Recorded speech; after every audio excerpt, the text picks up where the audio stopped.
Welcome to Bonded Voices. Today's topic is, why are there people I don't like? Ever wondered why you just can't click with some people? Let's dive into the everyday mysteries of human connections. Why are there individuals who simply rub us the wrong way? Stay with us as we navigate through the common reasons behind those moments when personalities clash and explore the down-to-earth psychology of why we might not like certain folks. I'm Lauren. I'm Ian. And I'm Greg. So, interesting topic. It's a great topic because it's something that I struggle with. And especially when you're a parent and your kid's like, I don't like that kid. And for no good reason, it just makes you wonder, like, you know, is the people in your own life that you dismiss or treat badly because you don't like them, and then you question yourself, well, why don't I like this person? Right. They haven't done anything. Well, is it just because you have different opinions? Like, maybe... No, but I think it's sometimes even if you don't even know them, it's just the character. Like, you'll hear them at a distance, and you'll be like, oh, no. And that bugs me internally because I don't want to be that person. And it's nothing to do with anything like, you know, race, skin color, anything like that. Religion, anything. It's just there's certain people who just, it's like nails on a chalkboard.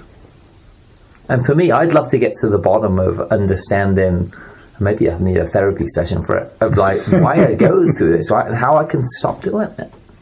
Well, and I wonder, is it a defense mechanism that somehow we're pre-wired to avoid certain personalities or certain, if we go back to your scenario where you overhear someone from across the room and it's nails on the chalkboard, is there some subconscious protection that's pushing you away from talking with that person that you just know you're not going to jive? Okay, this is my therapy session. I'm glad we're going down this path. Well, so is it the subject that gets you upset? No, sometimes it's just the tone of the voice.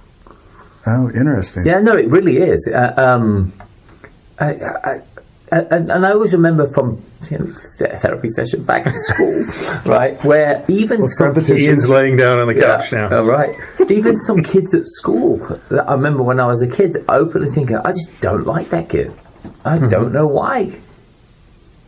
And I'm sure you guys had it as well, but no. It's just, no. Dang. I like everybody, I'm sorry. Now I'm getting on the couch. But like, yeah, you can't like everybody. No, I'm joking. No, I'm joking as well. No, it's really, really weird. And even to this day, there's acquaintances. They're not friends because they wouldn't obviously become a friend if you didn't like them. But acquaintances that I'm like, oh no, not him or not her. And yeah. Well, here's a question. And you don't have to answer this if you don't want to, but were Greg and I in that, oh, great, here those guys come? Never. Oh, okay. No, never. I mean, because through talking and conversation, right, we've gone from casual acquaintances to be good friends. Yeah. So is it because, or could there be an opportunity for people you don't like if you just listen to them? See, I'm trying to think whether there's anyone who ever crossed that chasm, right, of someone I thought to myself, no, not them, to now being friends with. I don't think there is. Has someone gone the other way? A friend that you're like, oh, I just can't. Oh, yeah. Because, and for me, it's like, because friendships are value-based and there's always a line. Yes. So similar values make it easy to be friends, but if you have differing values, it makes it really hard to be friends. But also there's common courtesy stuff, like, let's say someone hit on your wife. Right? Sure. You know, kind of draw a line there, yeah. There you go, right? So there's right. And there's certain things, if like someone was abusive to your kids or something, you'd absolutely draw the line with that sort of stuff. Well, back to your earlier statement of specifically with your kids, and one of their acquaintances might be nails on the chalkboard. I recall the television show Leave It to Beaver with Eddie Haskell was that character that was actually portrayed by Hollywood as, was it Warren's, or it was the older brother's friend who was just Well, hello, Mrs. Cleaver. You look lovely today. Right. I've always told whoever that you're my favorite friend parent. Just the... He was over the top. Yeah. Yeah. Cheeseball. See, Yeah. and you mentioned like TV shows, like the entire cast of Friends were nails on a chalkboard to me. The entire cast. And was it the... Even when Tom Selleck would come in as a special guest? Was he on there? I never watched it. See, He dated Courtney Cox for a period of time. Yeah, see, I never watched it at all because it was nails on a chalkboard. Sure. So it's not even people I know sometimes, and damn, I'm now thinking, is it just me? So is it, you guys aren't helping? No, much let's here, right? let's dig into your therapy session here. So, specific to Friends, was that nails on the chalkboard because you felt that they were forced? That wasn't a natural habitat for those people? It wasn't a genuine setting in a genuine conversation. No, and I think it's even been, in extended family. This is getting deep now. Church and everything, where there's been that odd person where you're like, and even in the neighborhoods. Sure. Yeah. Well, it's got to be something that's tied to something. You just made me not remember it, that it is triggering some deep-seated memory. You're like, yeah, I don't like it. Okay. I didn't mean to cut you off. Finish that, but I've got another question. What I was going to say is that, there's people that exactly when you hear them, you're like, oh, can I just ignore them, or do I have to engage? How can I look more like this wall covering so they don't even see me? So you're right.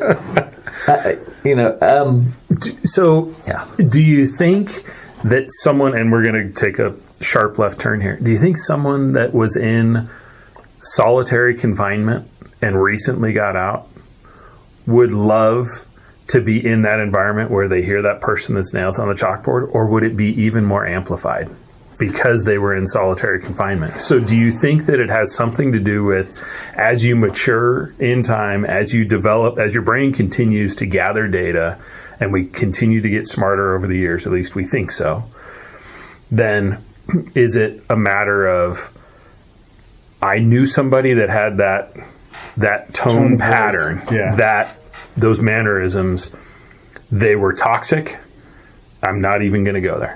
Like your brain just says no. I don't know, because I don't think I had any close family when I was young that would have been sort of like a childhood trigger for it.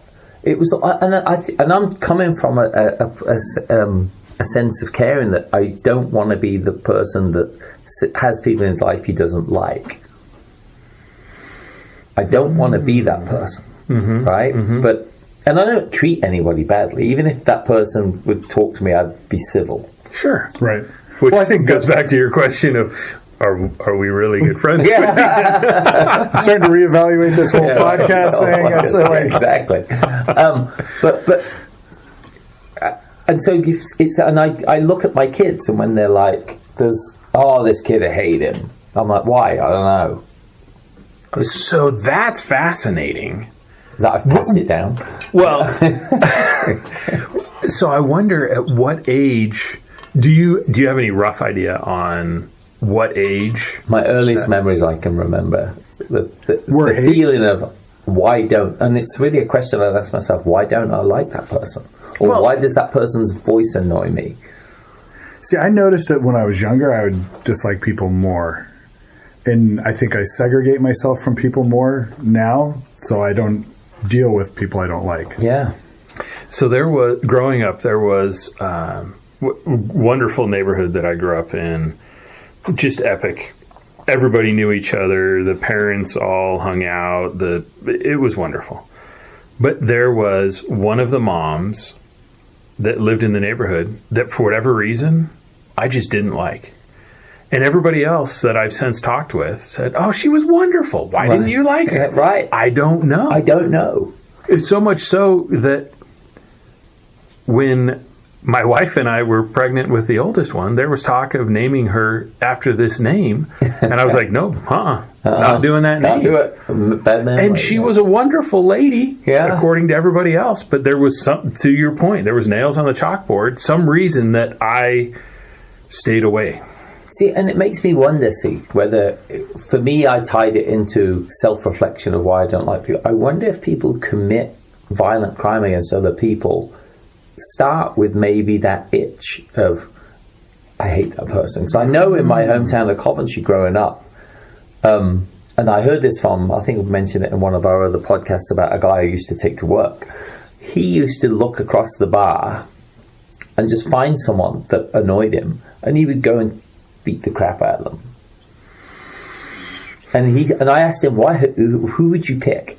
He said, if you walked into the bar, you'd probably get your ass kicked. And I'm like, okay, thanks for that. Hey, let's go get a drink after. Yeah, I'm like, I'm driving you to work right now. He said, but that was because of your hair. He goes, you'd have stood out. So as limited, it was based on hair. No, he just said to me, because I had a blonde ponytail right at the time, right? Oh, I probably would. And he was one of these men's men. Yeah, right. You probably would have done the same thing. But so does that lead back to a self-defense mechanism that subconsciously your brain knows, I need to stay away from that person because if I spend time with that person?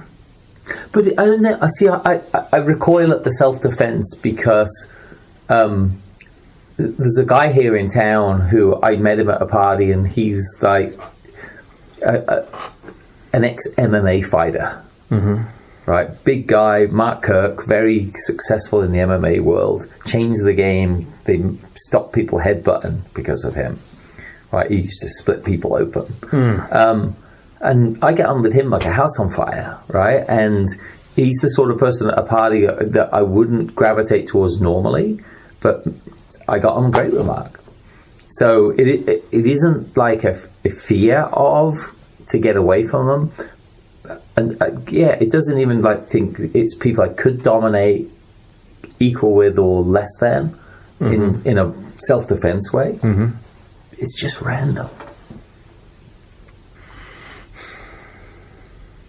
How are you feeling about your therapy session? Yeah, it's not answering a lot of the questions. Well, it's interesting because we were off to a good start. We have another podcast. We talked about how many friends we have. This is like the polar opposite. How many right. people do we? Well, no, I think part of this is, and I think the reason this came up as a topic is for people, again, like my friend who would just walk into a bar and find someone he didn't like and go at it with them. Less of that in the world would be a really good thing. Agreed. And we look at what's going on with, the Gaza situation with the Israelis and the Palestinians. They don't like them for no reason. Why don't they like them? Now, they have a reason, or they have a reasoning, air quotes, but it's not really a good reason. Mm-hmm. Now you could understand, I don't like that person because, he molested my daughter. Great reason not to like someone, right? Sure. But just because they're a different religion or a different race or whatever, or just different hair color, they become the stupid reasons for that. Interesting. It makes me think about for people hating each other for dumb reasons is like in the Marines, we hated the Army, and in the Army hates the Marines. Right. And if we're in a bar together, there's usually a fight, Just because they can see. That's interesting. But that, and I understand, but that's more taught, though. I mean, I would imagine in boot camp, that's drilled into your head. Not to hate the Army. It's Really? a competition. So it's. Hey, can you move over? We need to have Lauren lay down. Yeah, right. Yeah, I know. So everyone gets a chance for therapy tonight. But isn't it more a case of there's things like school rivalries is one thing. Mm-hmm. In England, it was accents. People with just certain accents just would cause fights, and so maybe there is an underlying reason behind it for most people. And again, if it was just an accent they didn't like, that's again nails on the chalkboard type of sort of thing. But again, none of that leads to a better society and just more compassion and more just get everybody getting along. Now, see, mine's never crossed that civility line, because I'm like, yeah, I'm not that special to, even if I don't like them, so what? And I'll try my best, but as I say, for me, it's always been that question in the back of my head. But if we take this as like a step forward, the why the people I don't like, most people wouldn't you say most people would have a reason, whether it was valid or not? Well, there is a reason. I mean, if it doesn't have, like you said, it doesn't have to be valid. I don't like the sound of that person's voice. That's a reason. It is a reason, but it's a little bit lame. I wonder how many people couldn't quantify that, though. Couldn't say, I don't know what it is. I couldn't put my finger on what it is. I just don't like the way they're acting. There's something off. There's something different there. Yeah, because and you see it within like groups of women, groups of guys. There's always someone that's excluded. And I always feel bad for that person who gets excluded. And I always wonder, what threshold did they cross to get excluded? Mm-hmm. Or are they just excluded for no good reason? Well, and then, you go down the path of someone that's a one-upper, for example, to try and get to a level of, okay, this person's cool, they want to hang out with us, they're telling good stories, but then they might become lack of confidence, could be an issue, and then they just become a storyteller. People are like, there's no way this person was the first person to fly an airplane backwards to the moon. Yeah. No. Yeah, and I was thinking of it from a different point of view, not the people who come into your life and finally you go, no. Because I think as we all look to take people from acquaintances to friends, there's that evaluation period of whether they're trustworthy, on the same page as you, no nails on the chalkboard, whatever that ends up being. Sure. I'm sure you guys have had people you've gone, we're not really going to be friends with them. Well, and for me, it's finding commonalities of, is there enough different for us to have good conversation, and is there enough the same for us to be able to hang out together? Of we have a similar viewpoint from a morals and ethics point of view. Right. I'm not going to hit on your wife. You're not going to hit on my wife.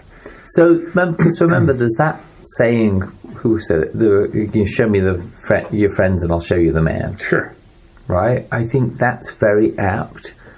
And I think that's the filter that we have, is that I don't want to be associated with him. Yeah. So, going back to what you were saying, I keep circling back to the nails on the chalkboard type person. Is there something about them that, like, when you see them, hear them, that you're like, I just cannot, like, is it a physical reaction, or is it... It's a guilty reaction for me in that situation, because it's like, I don't want to just not like someone for not... And it's been a question I've had for a long time, like, why the people I just don't like. Different than, as I say, if you let someone come in to your circle, they start to become more friends, and then they cross that line. And you're like, not for me. Not for my family. What about the flip side of it?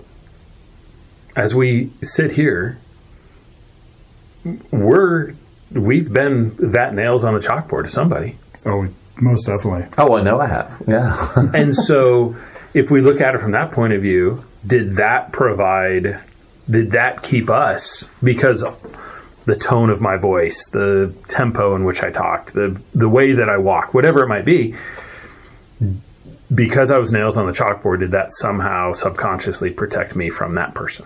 And I know that I keep going back to this subconscious protection thing, but is it it works both ways.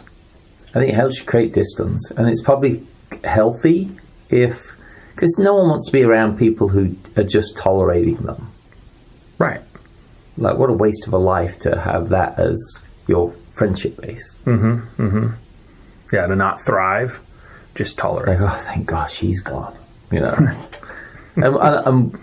I'm sure we've had people like that in our worlds as well. Sure. Yeah.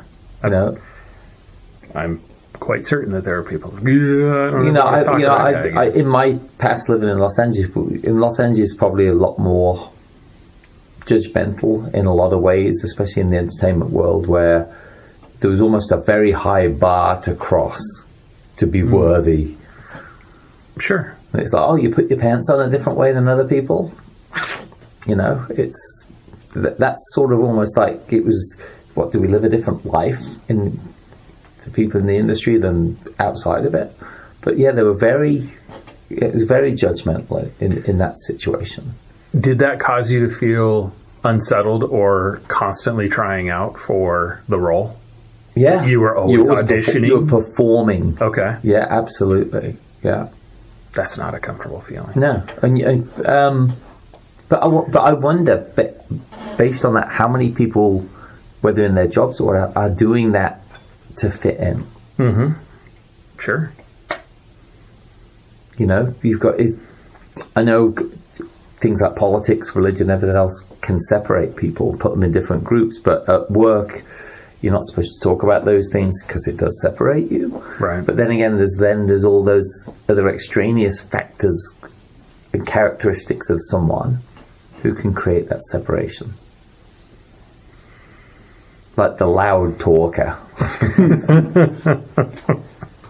Or the person who had just the knack of saying the wrong thing at the wrong time. Is like, there's all those people.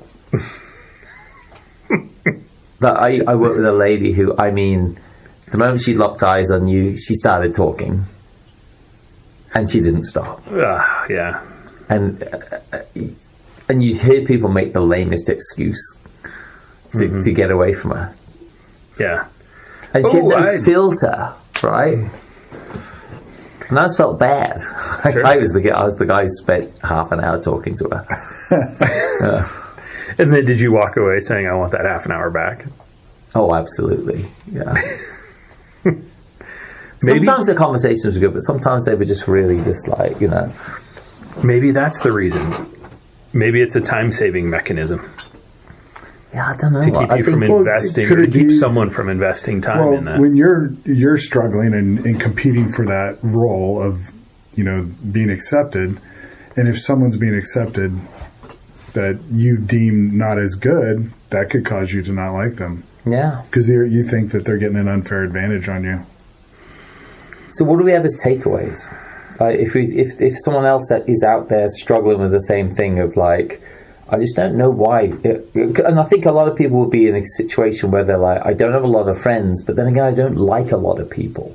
Mm-hmm. And I know people like that. Well, are they given the people that they don't like? Is it just something superficial like, oh, well, I don't like their hair color? Right, but how can they get past that? I think that's they're the sort of, I think, good takeaways that we want to deliver would be, like, for me, it's I just go into self-reflection mode and always rise to the civility level. Right. I would always think you would want to give. So I always try to give people a chance. Right. I don't want to just immediately go, oh, well, that guy's got pink hair and it's, and a mohawk. And you know what? That's just it. I'm not going to give that person a chance. Right. I'd still talk to them and hopefully, they don't prove me wrong, that my assumption was right. And maybe I get a new friend out of it. Yeah, I think it's self-reflection. I think it's, why is it that this person, if you have the time and the moment and the wherewithal to wonder why you're being pushed away from that person, to then figure out, to use that example of someone that might not have very many friends, but they have a larger list of, I don't like this, I don't like that. Why? Yeah. Do you not like people that wear purple t-shirts? Do you... Well, it depends if they're a Laker fan.